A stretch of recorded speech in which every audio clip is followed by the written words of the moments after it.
Hi, Mike here from Bellingham Millwork. Once again, we're kind of finishing up with moldings right now. And before I begin, I just want to remind you or mention to you all the segments that we filmed so far have come from questions that we've been asked over the counter. Customers come in, we try to help them get their work done. If you have any questions that you want answered, just email us at info@bellinghammillwork.com and we would be more than happy to address those in future episodes.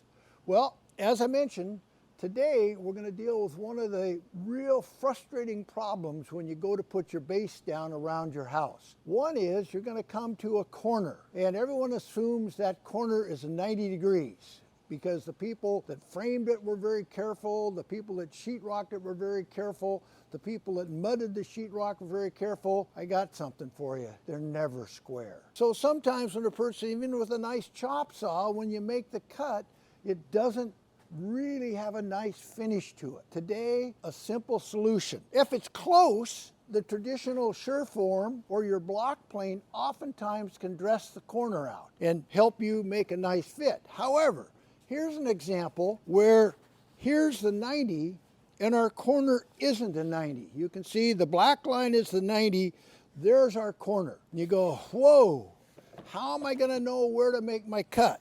The one tool you might have to add to your repertoire is a bevel square.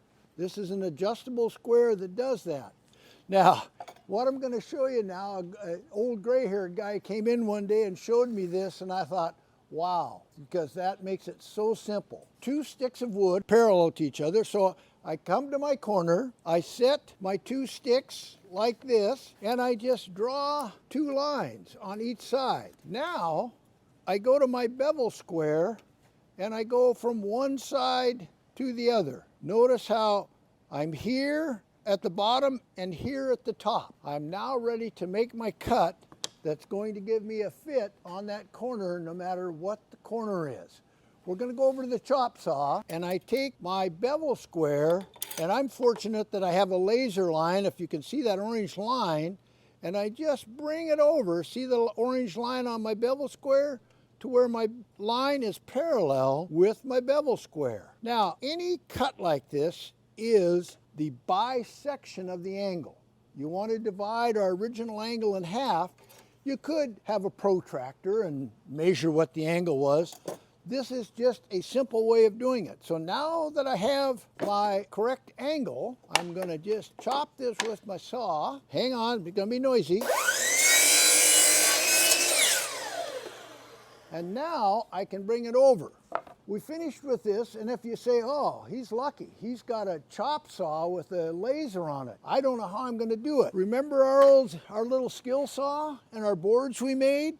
Well, we don't wanna make a board for every cut because we might have 5 cuts, but I'm going to take my bevel square, angle my skill saw to that bevel, and then using what is called a speed square, so I know I have a straight cut. So I take my speed square, put it on there.